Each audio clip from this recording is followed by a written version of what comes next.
Bueno, lo que nos ocupa en este momento es acerca del paradigma bíblico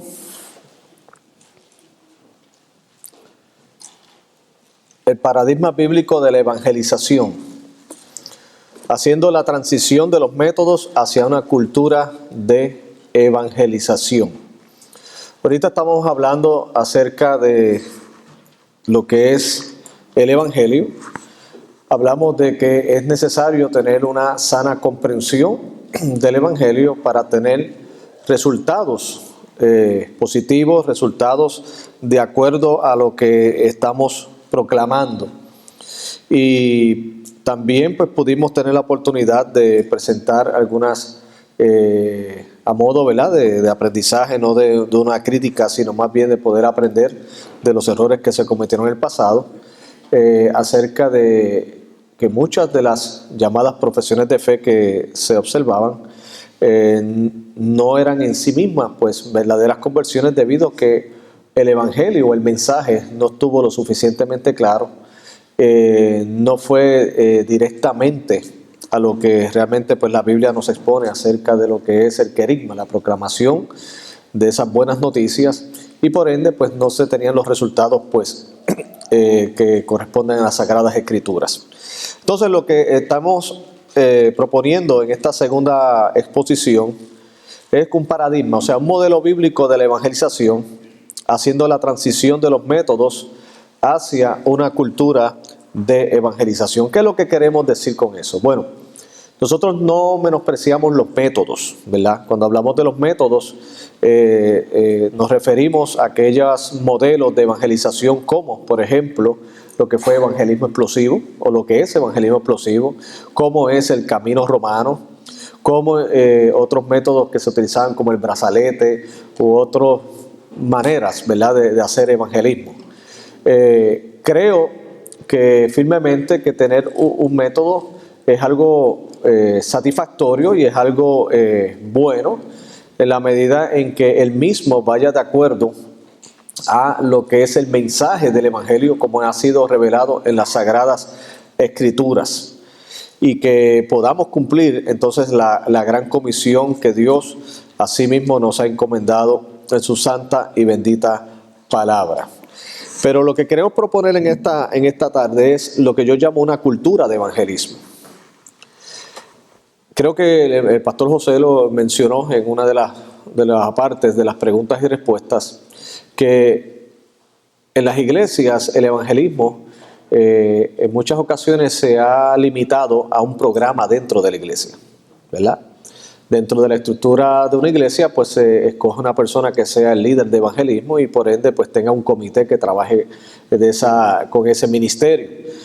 Y por ende, pues la iglesia, el resto de los miembros solamente se quedan como testigos o como personas pasivas, viendo lo que estas personas encargadas para ese ministerio van a hacer para llevar el evangelio a otras personas.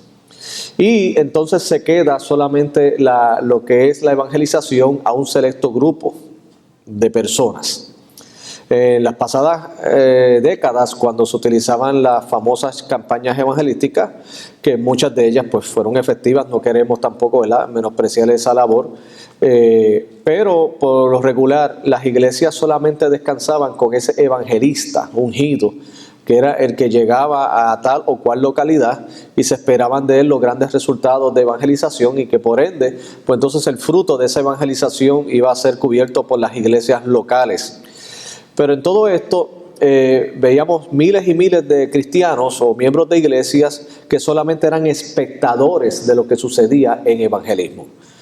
Por el testimonio de las Escrituras, nosotros podemos ver que la iglesia primitiva era una iglesia en la cual no solamente los apóstoles estuvieron involucrados en la obra evangelística, sino que también la iglesia como cuerpo lo veían como parte de su gran responsabilidad. Y se formaba pues lo que yo llamo pues esa cultura de evangelismo. ¿Qué es esa cultura de evangelismo? Es el involucramiento natural de todos los miembros de la iglesia en el cumplimiento de la gran comisión. O sea, que se puede involucrar cada uno de las personas, miembros de las congregaciones, para que así ellos se vean como responsables de propagar la fe que Dios le ha encomendado a cada uno de ellos. Dentro de esa cultura de evangelismo, primero quiero resaltar, ¿verdad?, que como en el pasado, en términos de lo que fueron las campañas masivas, de lo que fueron algunos movimientos, ¿verdad?, grandes, se hizo un énfasis desmedido en los números. ¿Okay? Llegó un momento en que la manera de medir si algo era efectivo en términos evangelísticos eran los números. Claro que podemos apreciar en las Escrituras, como en el libro de los Hechos, que como resultado de la predicación de Pedro se convirtieron unos tantos miles de personas. Luego en otra parte también se añadieron a la iglesia otros tantos de miles de personas. Y vemos que, ¿verdad?, es una gran bendición, porque nuestro deseo, yo no creo que haya un solo pastor en una iglesia que no quiera que vengan muchas personas a los pies de Jesucristo. Anhelamos eso, y mientras haya una mayor cantidad, mucho mejor. Claro, lo que nosotros tenemos que examinar a la luz de la Escritura y en el Espíritu Santo es cuál es nuestra motivación. Si nuestra motivación es levantar una iglesia grande con el fin de tener un poder político y una gran influencia, pues lamentablemente no estamos levantando una iglesia, estamos levantando una Babel. O sea, estamos levantando un pequeño reino para nosotros. Y tenemos que examinar nuestros corazones, porque llegó un momento en que se glorificó tanto lo que se llaman las mega iglesias, que todos querían tener una mega iglesia. Y no estamos diciendo que todas las mega iglesias o que el concepto de mega iglesia en sí mismo sea algo malo. Claro, cuando es una iglesia de un crecimiento natural y se está desarrollando para la gloria de Dios, pues fantástico. Ahora, cuando detrás de eso está la motivación de yo querer levantar un imperio, para yo tener un nombre dentro de la comunidad evangélica y tener un respeto y tener poder económico, pues lamentablemente el levantar esa iglesia no es en sí mismo, dentro de las motivaciones del hombre, una bendición, porque lo que es una motivación de reconocimiento. Y cuando tú tienes una comprensión clara del Evangelio, tú reconoces que toda la gloria es para Dios. Es más, cuando Dios más te bendice, es cuando más tú tienes que estar de rodillas delante de Dios. Cada vez que Dios te utiliza en gran manera, tú tienes que inmediatamente irte de rodillas. ¿Por qué? Porque Satanás es tan astuto que lo que va a susurrar a tu oído es lo siguiente: oye, qué grande tú eres. A la verdad es que Dios sin ti no haría nada en esta tierra. Y si tú crees eso, mis queridos hermanos, estamos cayendo en una trampa del enemigo. Dijo en una ocasión un famoso predicador que la adulación es como el perfume. Tú lo hueles, pero tú no te lo tomas ni te lo tragas, ¿verdad? ¿Por qué? Porque si te lo tomas y te lo tragas, te va a hacer daño. El perfume está hecho para que tú lo huelas y tú dices, qué agradable, pero ya lo dejas allí. Entonces, ¿qué sucede? Cuando queremos levantar imperios, cuando queremos usar el evangelismo para levantar plataformas en lugar de expandir el reino de Dios, estamos cayendo en un juego muy peligroso y en tentación que Satanás puede usar en contra nuestra para entonces afectar el testimonio del evangelio. Entonces, habiendo considerado que en el pasado, ¿verdad?, se convirtieron las evangelizaciones como solamente un número, cuando hablamos de una cultura de evangelismo, primero quiero resaltar lo que se llama la dignidad de los evangelizados. ¿Qué es la dignidad de los evangelizados? Bueno, me estoy refiriendo a que los evangelizados son vidas, no son números. ¿Oye? O sea, estamos hablando que son vidas importantes para el Señor. Son pecadores salvados, no meras estadísticas. Cuando yo puedo apreciar en el Evangelio según San Lucas, capítulo 15, versos del 1 al 32, en esa porción de la Escritura podemos apreciar que lo que yo le llamo que es el bloque de las cosas perdidas. Ya que en Lucas capítulo 15, versos del 1 al 32, Jesucristo, para resaltar lo que es la importancia de una vida que viene al arrepentimiento, de una vida que viene a los pies de Jesucristo, Él utiliza unas historias sumamente dramáticas, propias del estilo del Señor Jesucristo, ¿verdad?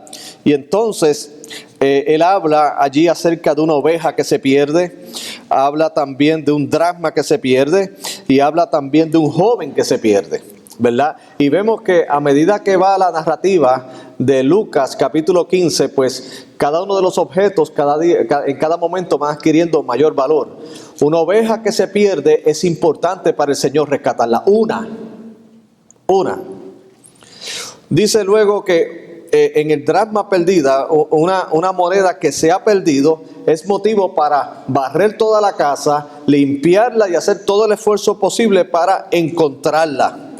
Y que una vez que ha sido encontrada es producto de gozo, de alegría y de fiesta en ese hogar. Y dice en el verso 10, así os digo que hay gozo delante de los ángeles de Dios por un ¿qué? Pecador que se arrepiente, por uno. Y luego más adelante te habla la dramática historia del hijo pródigo, donde ese joven, pues sabemos por el testimonio de la Biblia, ese joven se había rebelado contra el padre, quiso hacer su propia vida en la gran ciudad, desperdició todos los bienes que había heredado, que había el padre concedido, y una vez que estaba había agotado todos los recursos que había obtenido, dice que él cayó en sí porque ya estaba comiendo algarrobas, ya estaba en una situación sumamente difícil y decidió volver a la casa. Pero claro, decidió volver a la casa con una actitud correcta. La actitud correcta era la siguiente: Padre, he pecado contra el cielo y contra ti. O sea, arrepentimiento. Lo segundo, con el deseo de inclusive de que recibir la bendición que así el Padre disponga. Él dijo: Padre, hazme como uno de tus jornaleros. O sea, él ni siquiera estaba reclamando una posición privilegiada, sino que él estaba reconociendo que si él era perdonado por el Padre, era una obra de gracia, una obra de misericordia. Por lo tanto, a él le era suficiente el perdón y la posición que el Padre tuviera reservada para él. Pero para su sorpresa, no solamente él fue perdonado, sino que hubo una gran fiesta en ese lugar, porque el padre dijo: mi hijo muerto era, pero ahora vive, vamos a hacer una gran fiesta. Y la enseñanza, ¿verdad?, de Lucas capítulo 15 en todo ese bloque es lo siguiente: lo que yo llamo la dignidad de los evangelizados. Los evangelizados no son números, repito, simplemente, no son estadísticas, son pecadores, son personas salvadas por la gracia de Dios y que son sumamente importantes para nosotros. No es que ocupen una silla en el lugar, es que ocupen un lugar en la congregación y en el corazón del pastor de esta iglesia, amén. O sea que el pastor no es que cuente y diga para las estadísticas: mira, tengo 200, tengo 300, rompí la barrera de los 300. Claro que todo pastor queremos que nuestras iglesias crezcan, claro que queremos que nuestros ministerios puedan desarrollarse para hacer bendición para otros, pero mis queridos hermanos, en lo que Dios administra y bendice la congregación en esa dimensión, debemos reconocer que las vidas son sumamente importantes, porque para Cristo, tú en tu carácter personal eres muy importante que para Él. Así que un alma, mis queridos hermanos, es motivo de celebración. Usted sabe que esa influencia de lo que fue el pragmatismo y ese deseo de tener números llevó a iglesias y pastores que cuando tenían que dar el informe lo decían con mucha tristeza y decían: ay, lamentablemente este mes solamente bauticé 5. Y lo decía con esa tristeza, ¿oyó? Iba a las reuniones de pastores y decían: bueno, yo no tengo mucho que informar, porque lo único que puedo decir es que 5 personas fueron bautizadas. Y lo decía con esa tristeza. ¿Pero por qué? Porque la influencia de la cultura evangélica de ese momento estaba diciendo: 5 no sirven, tienen que ser 100, 200. ¿Por qué? Porque Rick Warren bautizó 2,000. ¿Por qué? Porque aquel en Willow Creek bautizó 3,000. ¿Por qué? Porque aquel de otra iglesia allá en Corea del Sur bautizó 10,000. Y 5 no son motivo de fiesta ni de alegría. Es más, hasta llegaba un momento en que se le cuestionaba si realmente esa iglesia estaba en una bendecida por Dios. Se le cuestionaba hasta los esfuerzos. Cuando, mis queridos hermanos, la Biblia dice que hasta un pecador que se arrepiente es motivo de gozo para Cristo Jesús. Y nosotros tenemos que retomar esa dignidad y esa bendición. Hermano, en este momento, bautizar una familia completa compuesta de 4 miembros, hermano, es una bendición del cielo. Y que tomes esa familia y la disipules y le enseñes el temor de Dios, hermano, porque no solamente es esa familia que vino a los pies de Cristo, es la influencia que pueda tener esa familia con otras personas que vendrán al conocimiento de Cristo por la palabra y el testimonio de ellos. O sea, hay que tener una visión grande y sobre todas las cosas celebrar todo lo que Dios hace a favor de su pueblo. Y es recuperar lo que yo digo, la dignidad de los evangelizados. En eso es importante, en esa cultura de evangelismo, el pastor. El pastor es una pieza clave para hacer una cultura misional, una cultura de evangelismo en la iglesia. Y repito, una cultura de evangelismo me refiero al involucrar cada uno de los miembros de la iglesia en la proclamación del evangelio fuera de los programas de la iglesia.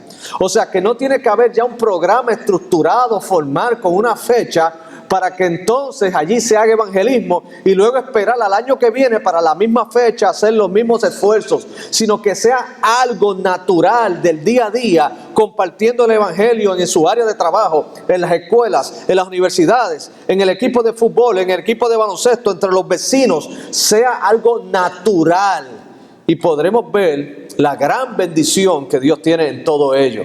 Pero es importante que el pastor esté involucrado en esa misión, sea pieza clave de esa cultura misional. ¿Por qué? Porque hay veces que la pregunta es si los pastores estamos levantando iglesias o monasterios. Y me voy a explicar. Iglesias o monasterios. Usted sabe lo que es un monasterio, ¿verdad? Culturalmente los monasterios iban las órdenes monásticas, los monjes, y estaban recluidos en un lugar, ¿verdad? En ese lugar ellos se dedicaban exclusivamente a la oración, al ayuno, a hacer todas esas prácticas que son ejercicios espirituales muy provechosos, muy buenos.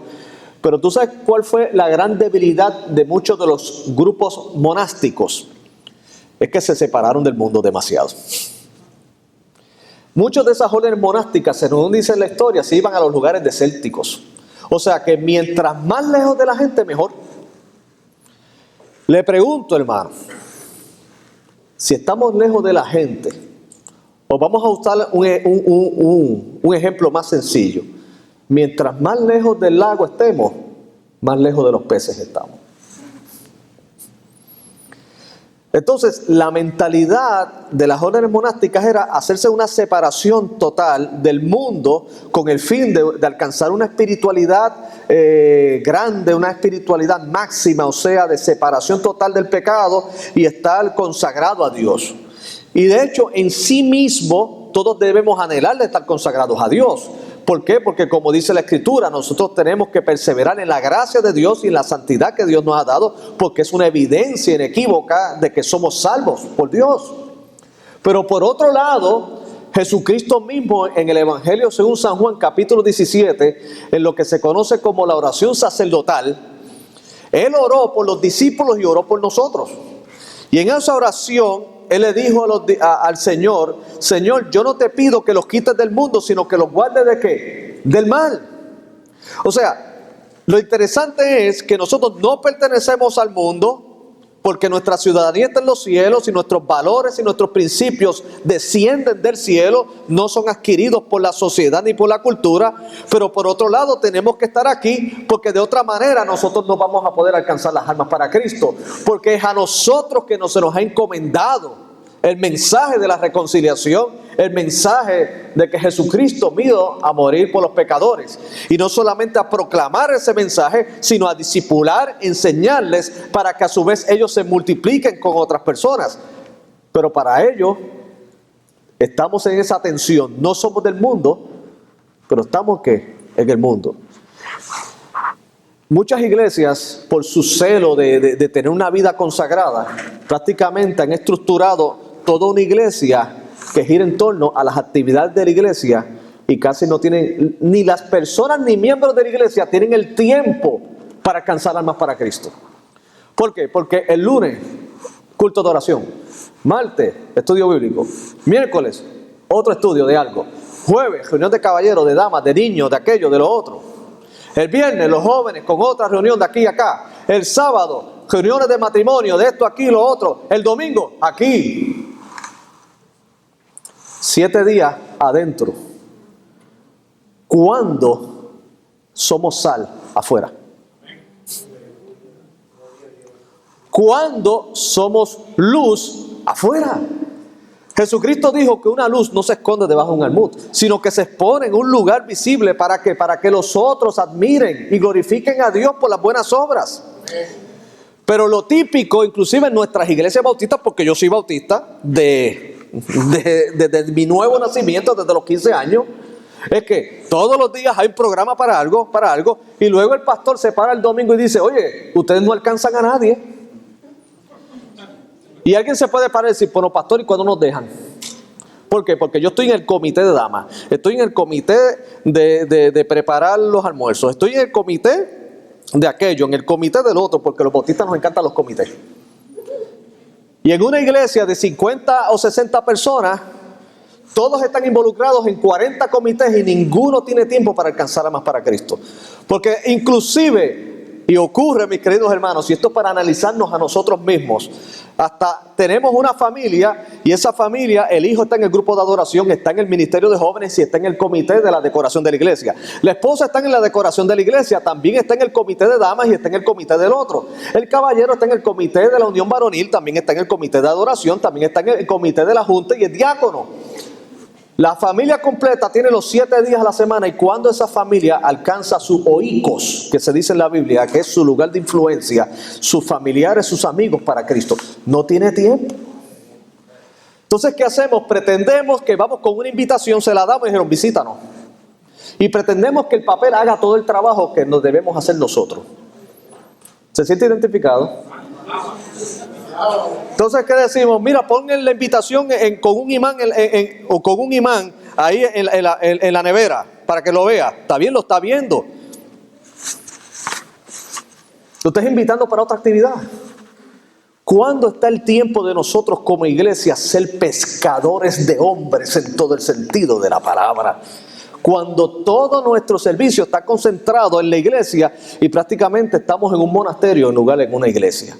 Y ciertamente la iglesia capacita, la iglesia equipa, la iglesia tiene sus momentos de oración, pero tiene que tener espacio para que cada miembro sea influencia, sal y luz en el lugar que Dios le ha dado. Imagínense cada familia de la iglesia siendo de impacto en su comunidad.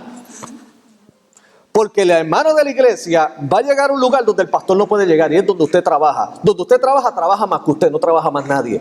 Donde aquel está en deportes, es en ese deporte que alcanza, porque más nadie está en ese deporte. Aquel que está en ese club, aquel en esa sociedad, aquel que está en la escuela. Óigame, y todas esas vidas que podemos alcanzar para el reino de Dios. Pero ¿sabe algo, mis queridos hermanos? Eso empieza con el pastor. Nosotros, los pastores, tenemos que asumir la responsabilidad de no crear una cultura donde todo tiene que concentrarse en la iglesia, sino que la iglesia es el lugar donde se equipa para hacer trabajo afuera para la gloria de Dios. Es tener una mente y un enfoque misional. Somos equipados, o sea, el pastor equipa con el evangelio, el pastor equipa con la doctrina, el pastor ayuda a identificar los dones espirituales que tienen los hermanos de la iglesia, ayuda para que crezcan espiritualmente pastoreados. ¿Para qué? Porque las que se reproducen son las ovejas, hermano. Porque dentro de la otra cultura eclesiástica tradicional es que el pastor lo haga todo. No sé si ha conocido iglesias así, a lo mejor en Milford no existen, pero en otras iglesias es lo mismo. Es el único, el asalariado, el pastor es el evangelista, el pastor es el que cuida a los niños, el pastor es el janitor, el pastor es el consejero, el pastor es el líder de los ministerios sin importancia, de los de importancia, de todo lo que hace. Y el miembro entonces mirando acá, bueno, no lo hiciste, pastor. Y usted sabe algo, que nosotros tenemos una rica herencia teológica, y dentro de esa rica herencia teológica está el concepto del sacerdocio del creyente. Quiere decir que antes de la reforma todo se centraba en el sacerdote que hacía todas las funciones. Después de la reforma se rescata el concepto del sacerdocio del creyente, que quiere decir, no es necesariamente el clero ordenado el que es responsable de Dios de todo lo que ocurre en la iglesia, sino que Dios ha repartido dones, ha repartido carismas a la iglesia para que Dios sea glorificado y todos puestos en función para Él. ¿Cuántos dicen amén? Amén. Pero ¿sabe algo, hermano? No lo culpa usted, eso nos empieza con los pastores, nosotros. Hay que cambiar la mentalidad. Hay que cambiar. A nosotros se nos hace muy fácil tener el grupito segurito para que no pase nada. Y ¿saben algo, pastores? Yo les digo algo, Dios nos va a pedir cuenta a nosotros. Dice la Biblia que todos tendremos que comparecer ante el tribunal de Cristo. Y el Dios nos va a pedir cuenta y decir, bueno, ¿y qué tú hiciste con ellos? ¿Les hablaste o creaste una cultura que tienen que esconderse en el arca solamente? Se nos metió la teología del arca tanto que así mismo estamos encerrados. Y todo el tiempo ahí, escondidos del mundo, estamos asustados del mundo. Y saben algo, mis queridos hermanos, no somos del mundo, pero tenemos el poder de Dios por medio de la fe para hacer frente al mundo con el poder del Evangelio. Y el pastor es una pieza clave para crear una cultura misional. ¿Por qué? Porque ahora mismo usted puede venir y tener una conciencia y un deseo de esta visión, pero usted llega a su iglesia y el pastor no la tiene. Tiene que orar. Pero nosotros los pastores tenemos que cambiar esa cultura. Es una cultura de evangelismo. O sea, ¿qué estamos hablando de una cultura de evangelismo? Es evangelización individual, relacional, más evangelización corporativa. ¿Qué estamos diciendo con eso?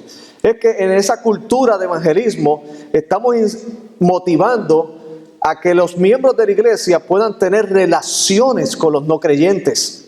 O sea, que puedan relacionarse con las personas que no conocen a Jesucristo.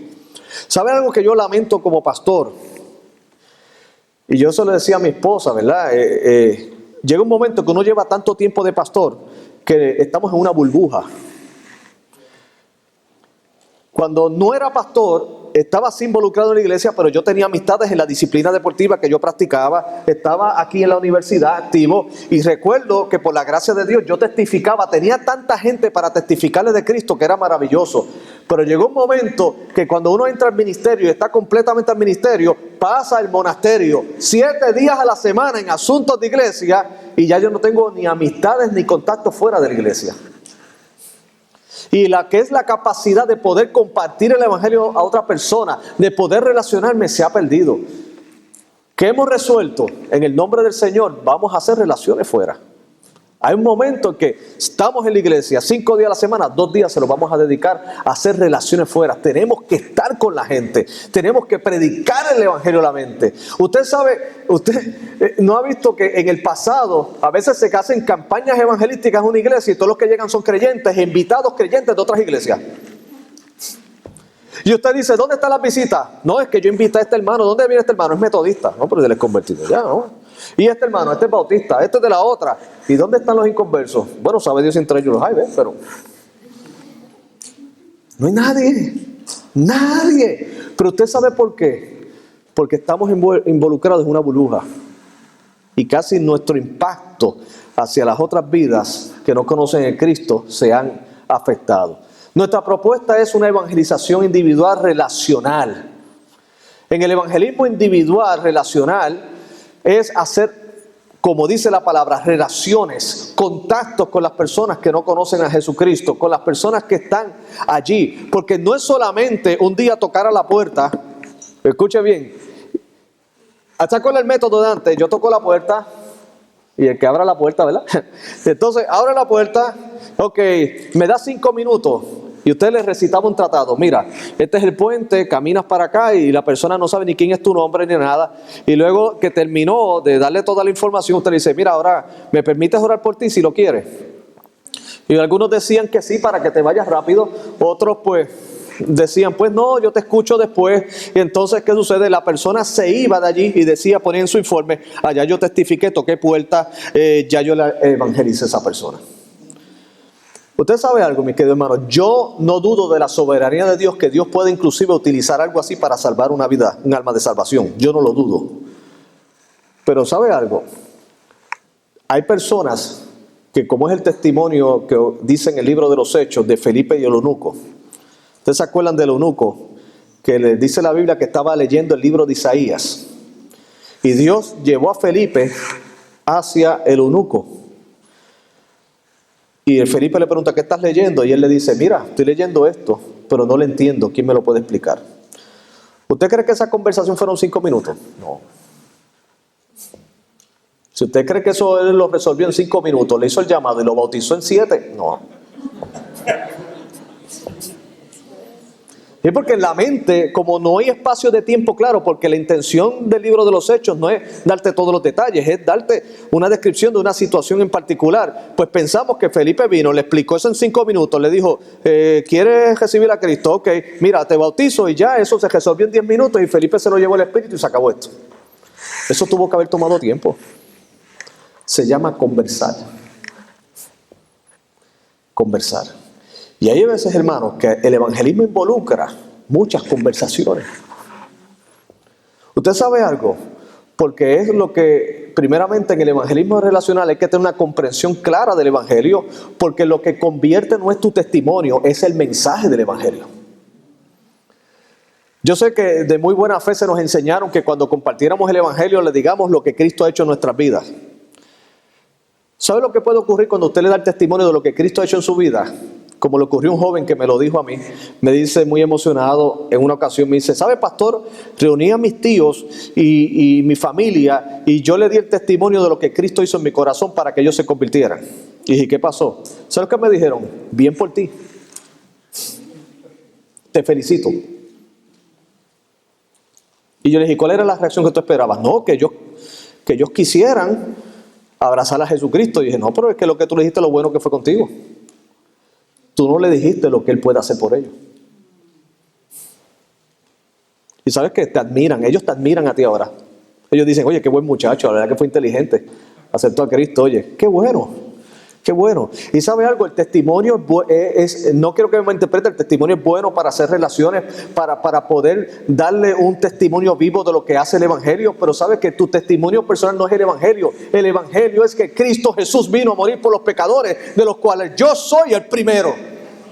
Y que Él vino a cautivar tu corazón, y que Él vino a transformar tu vida, y que necesitas acercarte en arrepentimiento, y ahí tú puedes decir, como yo llegué en arrepentimiento a Él. Porque muchos de los testimonios evangélicos antes eran mi testimonio. Yo fui, y se acuerdan algo, mientras más dramático fuera el testimonio, tenías que haber sido un matón, tenías que haber sido un drug dealer, tenías que haber sido el hombre más malo y delincuente del mundo para que la gente fuera a escuchar tu testimonio. Y usted sabe algo, mucha gente no llegamos a Cristo habiendo sido delincuentes. Éramos buenos ciudadanos perdidos. En una ocasión me preguntaron, una organización estudiantil en una universidad, cuando estudiaba en la Universidad Interamericana en Puerto Rico, me invitaron, me dijeron, pastor, no era pastor para ese momento, Carlos, queremos que nos des testimonio en un grupo estudiantil del Colegio de Mayagüez, que eran los que estaban en el parque. Hermano José lo estudió allá en el Colegio de Mayagüez, pero la Inter es mejor. Entonces, ya él va a decir algo ahorita. Entonces, cuando fuimos a los del parque, me dijeron, pero ¿sabes algo? Dale lo impactante tu testimonio, lo malo que tú eras.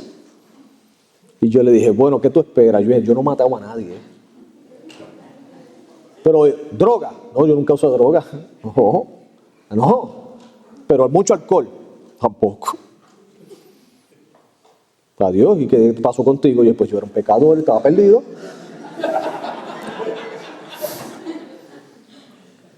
Pero, ¿y tus papás? No, mis papás tremendas personas. Mis papás tremendas personas y mis hermanos, fabulosos. ¿Y tu relación con ellos? Tremendo. Y me dice, ¿y cuál es tu testimonio? Y pues mi testimonio es que yo estaba perdido y Cristo me encontró y me salvó. Usted sabe que no me invitaron. Porque ellos lo que estaban buscando era un testimonio de alguien que haya matado 5 personas, que haya fabricado la bomba nuclear y le haya tirado en un país allá, en una nación, o que haya hecho algo de una cosa increíblemente mala. O sea, estamos hablando de un primo hermano de Satanás, para que entonces, o sea, ellos pudieran tener efecto. O sea, ellos querían un testimonio de alguien que haya sido un brujo y que haya hecho muchos trabajos de brujería y algo sensacional para captar la atención de alguien, para que ustedes vean cómo es el sensacionalismo. Porque lo que se le estaba dando peso era a lo dramático del testimonio, no a la suficiencia y el poder que el evangelio en sí mismo tiene para transformar una vida. Y eso sucede cuando no hay una comprensión clara del evangelio. Entonces, cuando hablamos de ello, estamos hablando de que cuando tú comprendes el evangelio, tú puedes relacionarte con los otros, y dentro de esa relación se da algo que se llama apologética en el evangelismo. Y les voy a explicar lo que es apologética en el evangelismo. La apologética tiene que ver con la defensa del Evangelio. De hecho, la Biblia dice en Primera de Pedro que debemos estar preparados para presentar defensa de la fe que Dios nos ha dado. Dice la Biblia. Y el evangelismo es presentar las buenas nuevas de salvación de Jesucristo. Vino a morir por nuestros pecados, en nuestra sustitución, murió en la cruz del Calvario y resucitó al tercer día, está sentado a la diestra del Padre y viene por segunda vez. Pero usted sabe algo, mis queridos hermanos, hay veces que hay que derribar barreras y cosmovisiones antes de presentar el evangelio. Recientemente, en la ciudad de Nueva York estamos trabajando, ¿verdad?, para ayudar pastores en plantación de iglesia y todo esto. Y hubo un hermano muy apasionado, un joven que de verdad tiene mucho, pero mucho potencial de ser un gran hombre de Dios. Y él me dijo que ese día sintió una impulsividad de ir a la ciudad de Nueva York con unos tratados de Chic Publication, no sé si se acuerdan de eso, eran unos que eran como en caricaturas y cosas así. Y él se los llevó y él dijo, voy a testificar. Entonces, ¿qué sucede? Fue a testificar y se encontró un joven esperando un autobús, ¿verdad?, de transportación. Y como tardaba el autobús, él dijo, voy a testificarle. Y le entregó el tratado. Cuando él leyó el tratado, resultó que él era un gnóstico. Y él le dijo, oye, qué bueno que tú me trajiste esto, te lo agradezco. Sabes que yo soy gnóstico y tengo algo de teísta y de deísmo. Yo quiero que tú me contestes estas preguntas. Y comenzó con unas preguntas, mi hermanito, porque le voy a decir, como dijo el doctor Sproul, los escépticos tienen buenas preguntas, pero los cristianos tenemos buenas contestaciones. Pero hay que conocerlas, ¿o yo? El joven humildemente me dijo, ay pastor, yo le pedí a Dios un rapto personal ahí.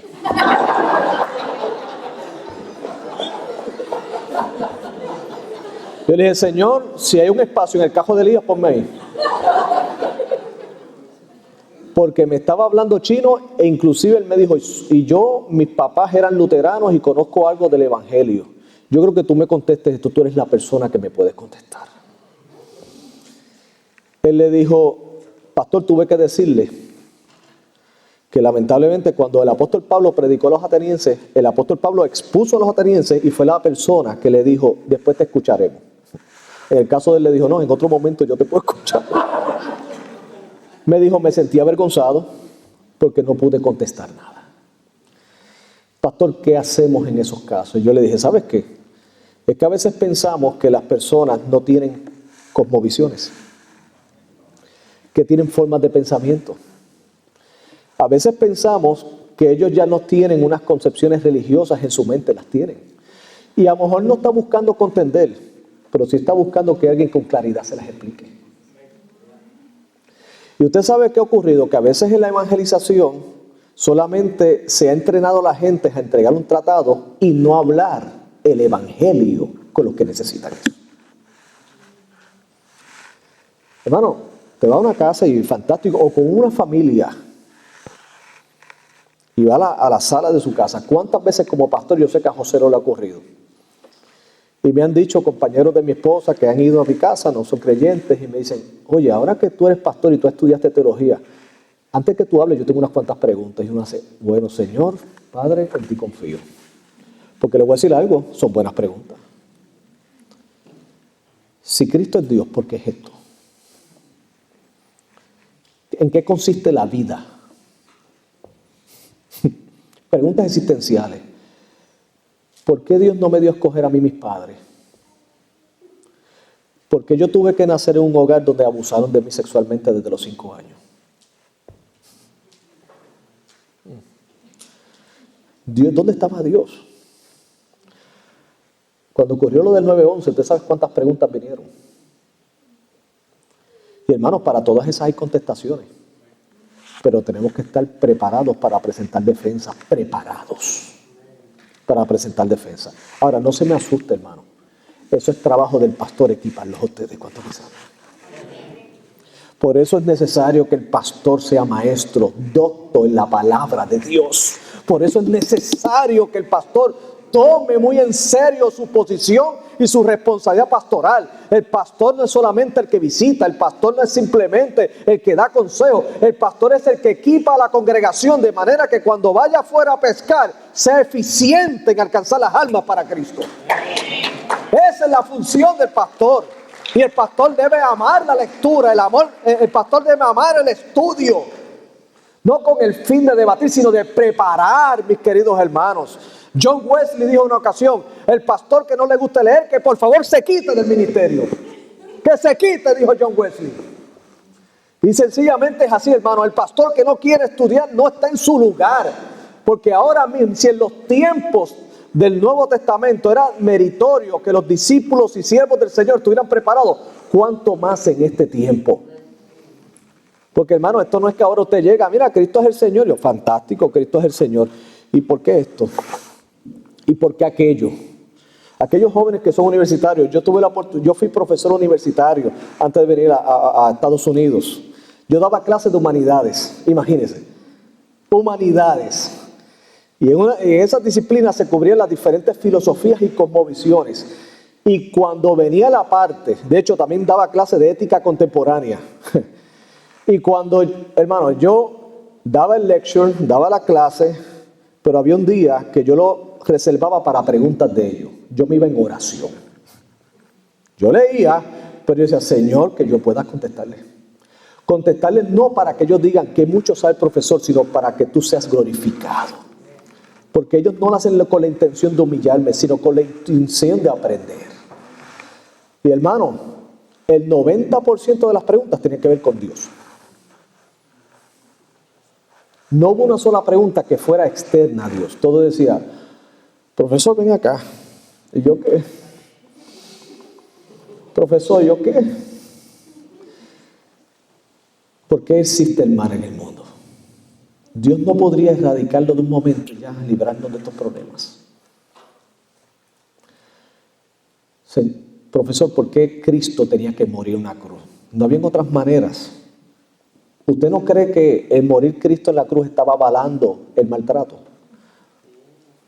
Usted sabe que un estudiante me dijo, yo tengo problema en adorar a Dios porque yo no puedo concebir un padre que entregó a su propio hijo a sufrir. ¿Usted cree que eso es ético? Contéstele. ¿Usted cree que eso es ético? Yo lo miraba y dije, bueno, vamos a hablar de esto. Sí, no, por eso el profesor, vamos a hablar de esto. Bueno, vamos a partir de allí. Y eran días conversando. Después nos sentamos y le digo lo que le contesté, porque no da tiempo. Pero ¿sabe algo, mis queridos hermanos? Lo que le quiero ponerle esto de ejemplo es cuán necesaria es el conocer tu cultura, conocer tu contexto. El mayor ejemplo lo tuvo el apóstol Pablo cuando fue a los atenienses, ¿se acuerdan? Él comenzó su discurso de la siguiente manera. Del Dios no conocido, de ese yo les quiero hablar. El apóstol Pablo se empapó de su cultura para presentar a Jesucristo y presentar el evangelio. Pero le digo, esto comienza con el pastor. Entrenar la gente, capacitar la gente para que tengan una comprensión clara del evangelio y puedan utilizar la apologética no como un fin evangelístico, sino como un medio para poder alcanzar las almas para Cristo, porque hay que derribar argumentos. Y usted sabe algo, Dios en su gracia y soberanía permite que derribemos esos argumentos en un alma que Dios tiene salvación. Porque así de nuevo, retomando el ejemplo del eunuco, él estaba leyendo, pero él no entendía. Y Dios soberanamente escogió a Felipe para que le explicara. Nosotros estamos aquí en nuestra responsabilidad como ministros, explicarle a ese mundo que no comprende, pero que el Espíritu Santo está haciendo algo ahí. Porque si tienen esa inquietud, es porque el Espíritu Santo está trabajando ahí. Porque Dios produce el querer como el hacer por su buena voluntad. Entonces, entra en eso de la capacitación, la apologética en el evangelismo y la intencionalidad de las relaciones personales. O sea, tenemos que tener intención de conocer personas que no conozcan a Jesucristo. Tener la intención de no simplemente verlas como un número, sino verlas como vidas que necesitan al Señor y que nosotros tenemos que entrar en la dimensión de que toda persona que Dios nos pone de frente es una cita divina que Dios ha establecido. Cada persona, esa persona que usted conoce, que Dios le ha puesto de frente, hermano, nosotros que creemos en la soberanía de Dios, usted tiene que ver que Dios puso esa persona allí. Ya sea para reconocer el mensaje y aceptarlo, o ya sea para rechazarlo, pero es testificarle de Jesucristo, de la manera en que Dios así lo ha dispuesto.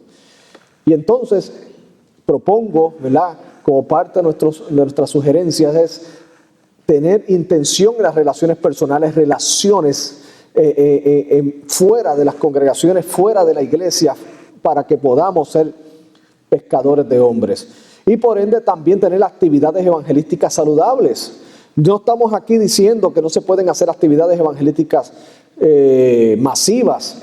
Estamos hablando de evangelización individual, pero también estamos hablando de evangelización corporativa. La evangelización individual es nuestra responsabilidad como creyentes de testificarle a nuestros compañeros de trabajo, nuestros compañeros de escuela y todas las demás personas. Pero también una intención como iglesia. El día del amigo, el día de aquello, de aquí, de lo otro. Hay una manera como iglesia impactar comunidades, hacer un outreach. O sea, es una cultura de evangelismo integral, donde no solamente el individuo, sino la iglesia en pleno reconoce la gran importancia de lo que es la evangelización. Y lo último, pero no por ser menos importante, el resultado natural de cumplir la gran comisión también se da en la plantación y la multiplicación de iglesias, hermano. En la plantación y multiplicación de iglesias. Ahora mismo Dios ha creado un movimiento maravilloso de plantación de iglesias. Especialmente la denominación a la cual pertenecemos, la Convención Bautista del Sur, ha sido muy sensible a la voz de Dios en cuanto a levantar iglesias e iglesias saludables. ¿Por qué? Porque se ha podido entender que mediante la multiplicación de iglesias podemos encontrar un método no solamente que es el bíblico, sino también muy saludable de alcanzar las almas para Cristo. Ahora mismo el esfuerzo que se está haciendo de la Convención Bautista del Sur con la Junta de Misiones Norteamericanas es impactar las ciudades, como en este caso en New York y otras áreas de alta densidad poblacional, porque se ha visto que en esos lugares de alta densidad poblacional, lamentablemente hay muy pocas congregaciones, muy pocas. Hay mucho trabajo que hacer. En el área de New York, quiero que sepa que solamente de casi 20, creo que son 26 millones de personas que viven allí, solamente hay 1 millón de evangélicos nominales. 1 millón. Estamos hablando de más de 25 millones de personas que no asisten a ninguna iglesia y que no conocen a Jesucristo. Estamos hablando que es un campo misionero. Campo misionero. Entonces, ¿qué se ha visto como respuesta a esa gran necesidad? Plantar nuevas iglesias, donde iglesias establecidas puedan multiplicarse con otros grupos que se están estableciendo en esos lugares para impactarlo, porque no podremos lograr llegar nosotros directamente ahí, pero enviando un misionero con llamado, con capacitado para llevarle a cabo la obra, puede levantar nuevas obras y ese mismo multiplicarse con otras nuevas obras para la gloria de Dios. Lo vemos como un paradigma que se ve en las iglesias del Nuevo Testamento, específicamente en el libro de los Hechos, donde dice que en el día de Pentecostés muchas de estas personas que recibieron el mensaje por el apóstol Pedro se convirtieron miles de personas, pero muchos de ellos volvieron a sus localidades. Se infiere, sin temor a equivocarnos, que muchos de estos lugares, de estas personas establecieron iglesias allí. El apóstol Pablo estableció iglesias directamente, pero otras no las estableció directamente él. Y tenía ese cuidado y esa atención con ellas.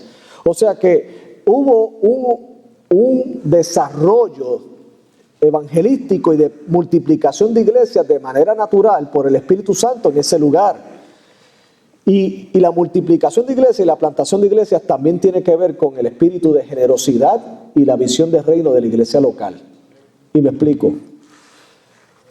No es fácil. Yo he sido pastor y como pastor de muchos años, no es fácil cuando ya tú tienes un grupo de líderes sólidos, pero sólidos, que ya están capacitados y todo, y bueno, es un dream team. De momento uno de ellos dice: Joselo, tengo llamado para irme. Y uno hace, ¿por qué tú? Tú. Y tú ves que es el más productivo de tu iglesia, el más dedicado. Y dice, pastor, tengo un deseo grande, bueno, es una carga por irme a plantar una iglesia. Y uno dice, te vas. En lugar de decir, Dios te envía, uno dice, se me va. Yo confieso mi pecado, me he pasado eso. Entonces, ya en mi mente estaba cavilando la manera de convencerlo de que otro podía ir y él no. Pecaba. ¿Usted sabe por qué? Porque como quiera no gané yo, ganó Dios. Se fueron a plantar iglesias. Porque Dios es el que llama. Usted sabe que en la Biblia, en el libro de los Hechos, llegó un momento que una iglesia dio sus mejores líderes, Bernabé y Saulo. Estaban orando. Cuando uno se pone a orar, sabe que tiene que estar dispuesto a escuchar cosas que no quiere escuchar, ¿verdad? Hay veces en la cultura de oración que tenemos, en las teologías modernas, es que yo voy a orar y Dios me va a decir que sí a lo que yo pienso. Eso es. Es más, y cuando ahora reclamo y agajo y suelto, o sea, ahora es todo así, tú sabes. Y ahora tú dices, no, yo voy a orar para que esto pase. Entonces Dios dice, no, está bien, sí, yo quiero plantar obra, pero con el que tú no quieres que vaya, con ese. Con tu pastor asociado, que ese hombre, Señor, pero es el que me está trayendo almas aquí, esa es mi mano derecha. Pero tu mano derecha no es tu mano derecha, es mi siervo. Yo quiero que él se vaya a plantar iglesia y tú lo apoyes. Ah, y dale 15 personas para que apoyen la obra.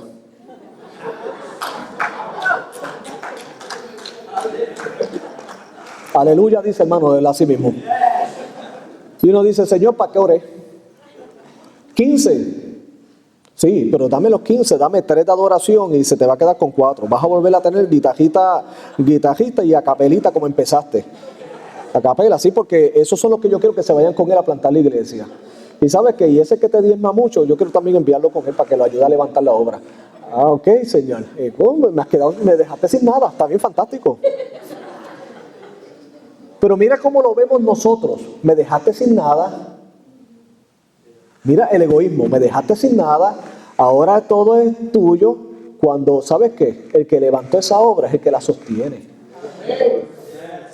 Y usted sabe que yo he visto a través de los años que las iglesias que han dado sus mejores líderes, Dios les multiplica a los que tienen allí. Y se convierte en un continuo desarrollo de líderes que luego cuando ese pastor mira para atrás han plantado 5 o 6 iglesias con sus mejores líderes y la gloria es para Dios. Y esa iglesia que ha plantado iglesias no le ha faltado nada. A lo mejor no tiene 2,000 personas en el mismo edificio porque la mentalidad nuestra, por causa de la influencia del pragmatismo, era levantar todas iglesias de 5,000 personas. A lo mejor tú no levantaste una iglesia de 5,000, tienes 300, 400, pero cuando Dios mira dice, sí, pero ha levantado 6 iglesias. ¿Y cómo creció el reino más? Porque no fue egoísta, fue sensible a la voz de Dios y dio los mejores recursos para la expansión del reino. Y sabes que, hermano, Dios toma cuidado de tu iglesia porque la iglesia es de Dios. Es de Dios.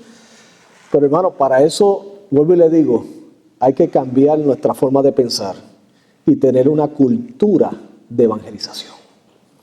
Una visión de reino. Donde no soy yo, es Cristo. Donde no somos nosotros los protagonistas, no es la iglesia tal, el protagonista aquí es Jesucristo. Y nosotros tenemos que vernos como meros administradores de Dios.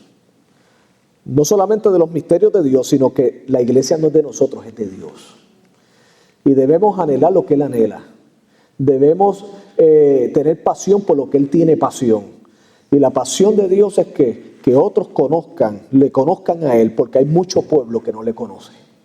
Hay mucho pueblo que Dios está tocando y que Dios está preparando y que no le conoce y que Dios nos quiere usar para alcanzarlos a ellos, para la gloria de Dios. Pero ¿sabes qué? Tenemos que sacarnos viejos conceptos y viejos paradigmas para no aceptar uno nuevo. No es el nuevo, es lo que la Biblia habla. Es volver a la sola escritura. ¿Cuánto dicen amén? El volver a la palabra de Dios y volver a ser evangelísticamente saludables para la gloria de Él. Dios les bendiga, mis queridos hermanos.